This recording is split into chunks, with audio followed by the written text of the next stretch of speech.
Hafsah menghela napas dalam-dalam, menatap dua anak remaja yang beberapa menit lalu membuatnya darah tinggi. Mereka masih di bawah umur, tapi berani berniat meminum alkohol. 10 menit lalu, Arthur dan Atlan kabur, namun Hafsah dengan cepat menangkap mereka berdua. Masalahnya, saat menghubungi nomor Arkana, Hafsah tiba-tiba menutup telepon. Ia belum sanggup menghubungi pria yang tadi malam membuat traumanya kembali hadir. Kini, Hafsah berdiri di depan minimarket yang malam ini begitu sepi. Ia tidak sendirian. Dua anak remaja di bawah umur tengah berlutut dengan wajah menunduk ke tanah. Kalian ini masih 18 tahun, kenapa sudah berani membeli minuman beralkohol? Apalagi alkohol yang kalian beli kadarnya sangat tinggi. Kenapa lo ngatur kehidupan gue? Kakak gue sama bunda gue aja gak pernah ngatur, kesal Arthur, membuat Hafsah segera menatapnya dengan tajam. Benar, kedua orang tua gue fokus bekerja dan gak peduli kalau gue tiap malam suka mabuk-mabukan, sahut Atlan, merasa terhina karena wanita di hadapannya ini benar-benar telah menginjak harga dirinya sebagai seorang laki-laki. Kepala Hafsah pening seketika mendengar perkataan kedua anak remaja itu, yang salah satunya adalah adik iparnya. Bisa lepasin kita berdua. Tindakan lo ini termasuk kekerasan pada anak di bawah umur macam kita, ucap Arthur, menahan kekesalan karena untuk pertama kalinya ia tidak berdaya di depan seorang perempuan. Sial. Tak hanya Atlan, harga diri Arthur juga terluka. Mana bisa. Kalian berdua harus berjanji untuk tidak meminum minuman beralkohol, apalagi sampai mabuk-mabukan, mengerti? Baik Arthur maupun Atlan diam, membuat Hafsah menatap tajam keduanya. Mereka berdua sama-sama berpikir, buat apa menuruti perintah wanita yang baru mereka kenal ini. Ibu mereka saja kadang tak mereka patuhi, apalagi wanita seperti Hafsah. Apakah minimarket ini kosong? Saya mau beli sesuatu, namun kasirnya kosong. Hafsah membalikkan badannya seketika saat mendengar perkataan dari seorang wanita parubaya yang menarik ujung kerudungnya. Astagfirullahalazim, maaf sudah menunggu lama, Nek. Mari masuk, saya akan bantu. Nenek butuh apa di minimarket ini? Nenek hanya ingin beli roti sama botol air buat cucu nenek di rumah, sahut nenek tersebut. Kalian berdua tunggu di sini. Awas saja jika kalian pergi, maka saya akan melaporkan kalian pada Mas Arkana. Sana pergi. Teriak Arthur dan Atlan kompak. Hafsah menuntun nenek tua yang sudah bungkuk itu untuk masuk ke minimarket. Dia membantu nenek tersebut untuk duduk, lalu mencari roti dan botol minuman. Ini, Nek, roti sama botol minumnya. Nenek cuman mau beli satu roti sama satu botol minuman aja. Hafsah tersenyum, menaruh 5 roti dan 3 botol minuman ke tas plastik yang nenek tua itu bawa. Biar saya traktir nenek malam ini. Kebetulan malam ini malam Jumat, saya mau berbuat baik pada orang, jadi terimalah pemberian dari saya. Nenek tua itu tersenyum begitu bahagia di wajah keriputnya, membuat Hafsah ikut tersenyum. Masya Allah, ternyata masih ada manusia yang baik pada nenek. Makasih banyak, cu. Nenek doakan semoga kamu selalu bahagia dan dilimpahkan banyak rezeki, amin. Amin Allahumma amin. Mari, Nek, saya antarkan keluar. Hafsah kembali menuntun nenek tua itu untuk keluar. Dia tidak bisa mengantarkan nenek itu pulang karena ia juga harus menjaga minimarket ini. Setelah melihat nenek itu pergi dan menghilang, tatapannya jatuh menatap dua anak remaja yang kini tengah duduk santai di depan minimarket. Ternyata Arthur dan Atlan tidak pergi. Benar, mereka takut jika perbuatannya diketahui oleh Arkana. Hafsah berdeham, membuat Arthur dan Atlan mendonggak. Jadi, gue minta maaf atas semuanya, ucap Arthur langsung. Gue juga, sahut Atlan. Apakah kalian janji gak akan pernah membeli alkohol lagi? Yah, kami janji. Jika kalian melanggar janji, apa yang akan kalian lakukan? Arthur dan Atlan saling pandang, sampai akhirnya dengan kompak menjawab, kami akan menuruti perintah lo selama sebulan. Sepertinya, setelah Hafsah masuk ke minimarket tadi, mereka berdua sudah berjanjian untuk mengatakan hal itu. Oke, kalian berdua saya bebaskan. Lo janji kan gak akan pernah mengatakan kejadian ini pada kakak gue, kan? Tergantung. Jika kalian gak beli alkohol, apalagi mabuk-mabukan lagi. Seperti yang dikatakan Pak Danu, kerja paruh waktunya sampai jam 9. Tepat saat jam 9, lonceng di minimarket ini berbunyi. Seorang laki-laki yang Hafsah yakini seusia Arthur dan Atlan berjalan mendekat. Dari pakaian yang sama dengannya, Hafsah tahu bahwa dialah yang akan menjaga minimarket. Ternyata laki-laki itu masih muda dan sepertinya introvert. Kamu anaknya Pak Danu yang bernama Rehan, kan? Jantung laki-laki berkacamata besar di hidungnya itu seketika berdetak. Ia menunduk sambil meremas ujung bajunya, hanya mengangguk dengan kaku, lalu duduk di kursi kasir saat Hafsah keluar dari meja kasir. Makasih banyak, Kak, karena sudah menjaga tokoku. Teriaknya, membuat Hafsah tersentak kaget. Aduh, maafkan aku, Kak. Aku. Rehan tidak tahu harus berbicara apa selain menunduk semakin dalam. Dia takut, entah kenapa. Hafsah yang peka akan sikap Rehan terkekeh, lalu berkata, kamu ini ternyata lucu. Sama-sama, Rehan. Besok jam 6 sampai 9 malam, aku akan terus bekerja di minimarket ini. Sangat menyenangkan ternyata menjadi penjaga kasir. Rehan mendonggak, lalu tersenyum kecil sambil menganggukkan kepalanya. Kakak mau pergi? Iya, karena ini sudah malam, aku harus pulang. Itu, di daerah sini rawan para preman, Kak. Apakah kakak gak takut jika pulang sendirian? Kakak bisa menghubungi keluarga atau teman sambil menunggu di sini beberapa menit. Tunggu, tadi kakak gak diancam atau dipukuli oleh seorang laki-laki yang membeli minuman alkohol, kan? Tidak perlu khawatir seperti itu, Rehan. Aku bisa menjaga diriku sendiri. Dan mengenai laki-laki yang membeli minuman alkohol, dia datang ke sini. Sudah aku duga, Arthur, terutama Atlan, ternyata suka membeli minuman alkohol selama ini. Rehan, kalau itu, kakak pergi dulu. Minimarket di sisi jalan seperti ini rawan akan penjahat, kamu harus berhati-hati. Jika terjadi sesuatu, kamu bisa hubungi nomor telepon ayahmu, tapi jika tidak bisa, kamu bisa menghubungi nomorku. Ini nomorku, kamu simpan sana. Kalau gitu, aku pergi. Assalamualaikum. Waalaikumsalam, jawabnya dengan lesu, padahal ia ingin mengobrol dengan kakak baik hati ini. Hafsah berjalan keluar minimarket sambil meremas tasnya. Bohong jika ia tidak takut dengan dunia malam. Apalagi di jam seperti ini, rawan akan para penjahat yang berkeliaran. Tidak apa-apa, Hafsah. Kamu bisa melawan ketakutanmu. Lagi pula, kamu pandai ilmu bela diri, gumamnya menyemangati. Seharusnya ia membeli motor agar tidak menunggu taksi atau bus. Tapi, ia tidak memiliki uang yang cukup. Langkah kakinya semakin cepat saat di sekitarnya begitu gelap, tanpa pencahayaan sedikit pun selain cahaya dari bulan dan bintang-bintang yang menyinari langit malam. Hei, kakak cantik, mau kemana? Hafsah meremas tasnya, lalu menatap ke samping di mana ada sekumpulan geng motor. Salah satunya berjalan mendekatinya.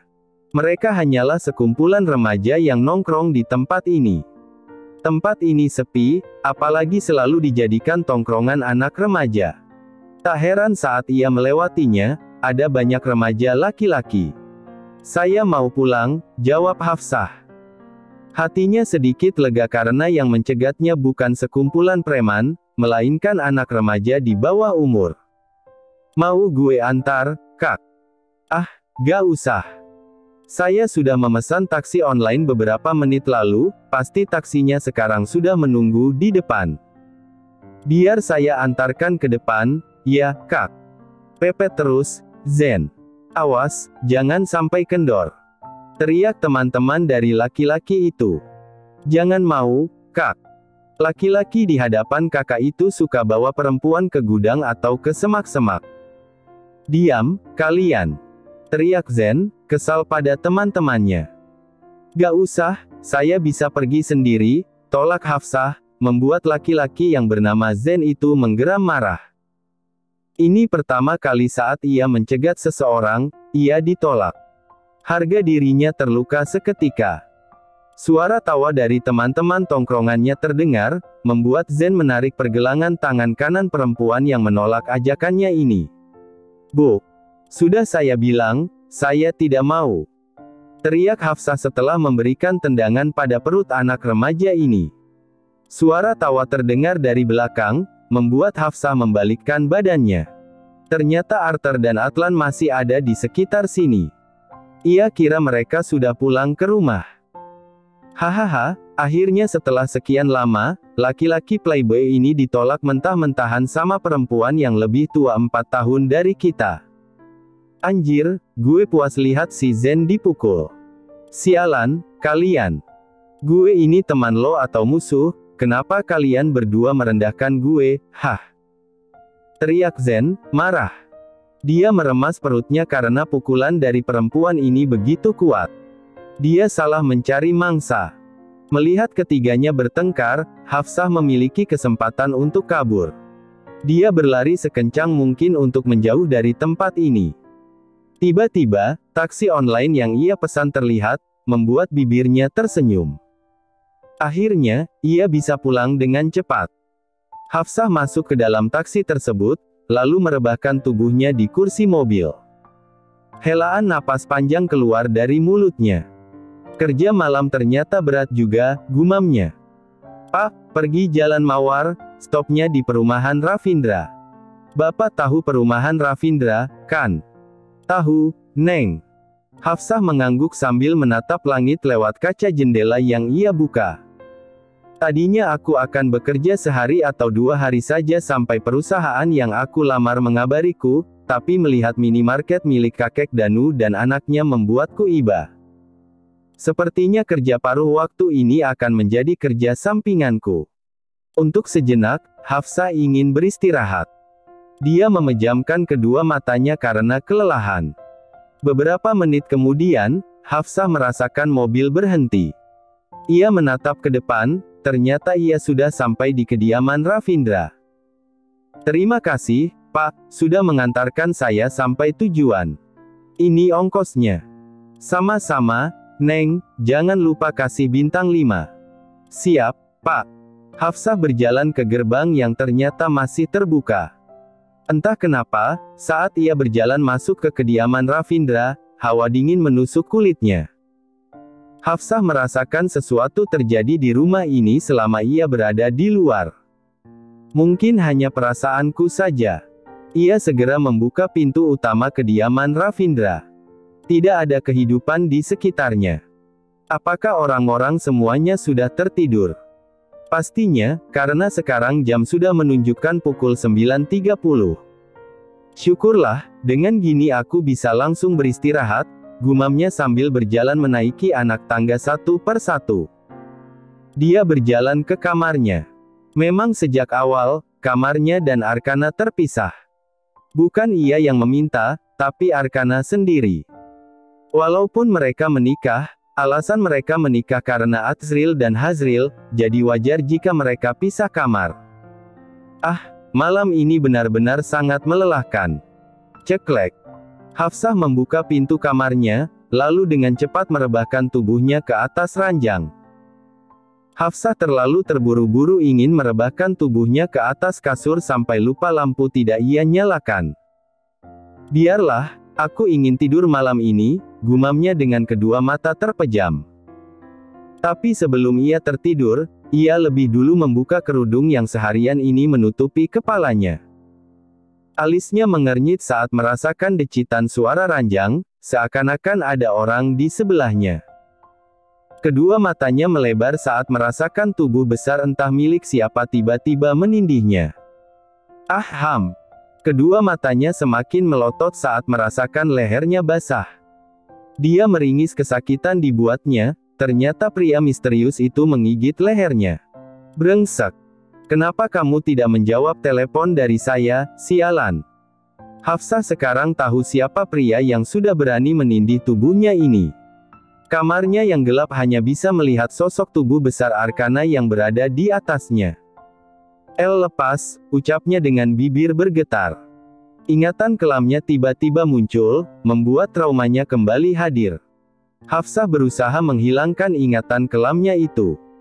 Ia tidak boleh mengingat kejadian menjijikan yang terjadi di masa lalunya itu. Apakah kamu tidak tahu seberapa gilanya saya mencarimu? Hah? Kenapa saat kamu menelepon saya, suaramu tidak ada dan malah mematikan teleponnya? Satu kata yang terlintas dari otak Hafsah saat ini, apakah Arkana khawatir padanya? Hafsah segera menepisnya, tidak mungkin. Saya baik-baik saja. Air mata Hafsah seketika keluar dari kedua matanya saat ia merasakan Arkana mencium lehernya semakin dalam.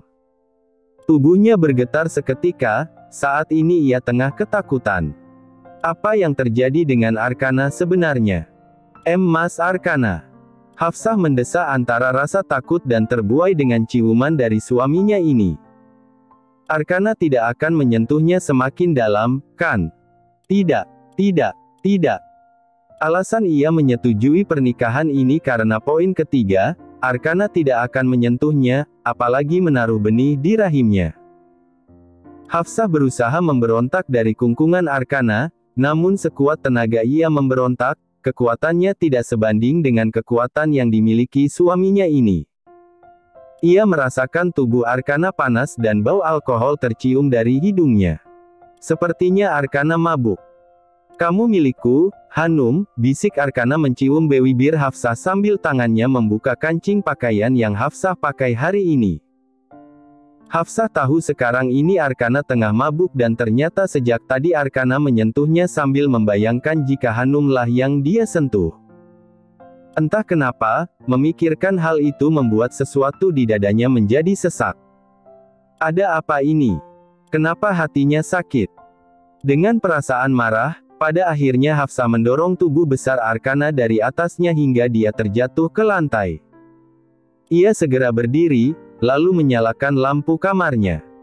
Kedua matanya melebar melihat kamarnya yang selalu rapi begitu berantakan. Apalagi cermin riasnya hancur. Apakah semuanya perbuatan Arkana? Hafsah menghapus air matanya dengan kasar, lalu mengancingkan baju atasnya yang dibuka oleh Arkana tadi. Dia menatap tubuh Arkana yang begitu polos dan hanya memakai celana hitamnya saja. Astagfirullahalazim, gumamnya beristighfar.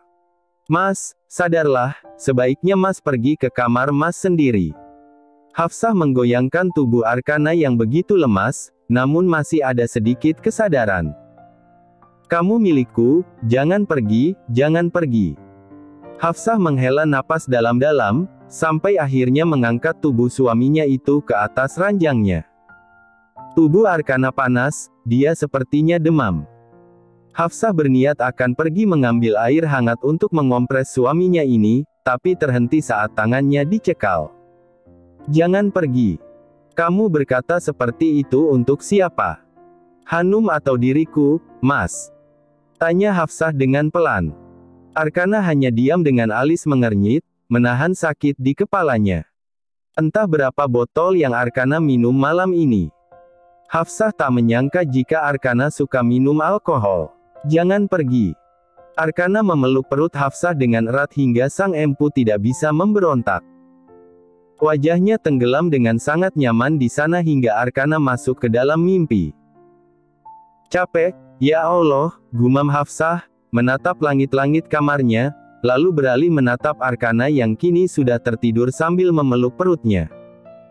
Entah kenapa, tangan Hafsah tiba-tiba mengusap rambut Arkana dengan lembut. Apakah selama ini kamu menganggapku Hanum dalam hidupmu, Mas? Kedua matanya tiba-tiba mengeluarkan air mata. Ia menangis karena takut Arkana menyentuhnya dan membuat traumanya kembali hadir. Tapi sekeras apapun ia berpikir seperti itu, ia menangis dan hatinya terluka karena ternyata Arkana selama ini menganggapnya Hanum. Aku Hafsah, bukan Hanum, Mas. Terima kasih sudah menonton, guys. Jangan lupa klik like jika kalian menikmati cerita ini, subscribe untuk update konten seru lainnya, dan tinggalkan komentar di bawah tentang apa yang kalian pikirkan atau cerita apa yang ingin kalian dengar selanjutnya. Dukungan kalian sangat berarti. Sampai jumpa di video berikutnya.